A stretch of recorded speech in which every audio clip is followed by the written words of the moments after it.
kuaminika.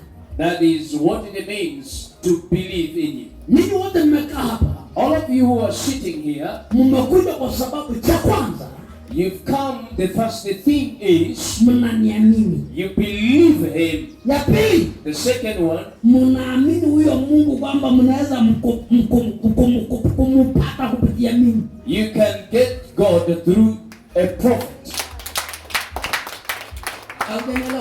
You did not understand. You could have clapped. Oh, I repeat again. All of you who are sitting here, what brought you, even if you've never seen me before, people talk to you about me, and then you thought about it, and then you were told what happens. Before you saw me, you believed in me.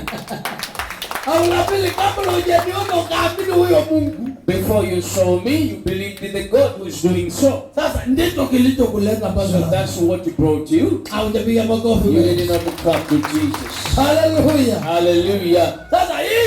So what I'm saying, that is the meaning of our question. Can God believe you? When God believes in you, He puts hopes in the lives of people,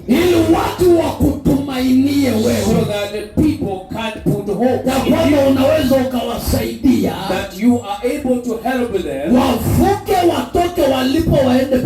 to cross from one position.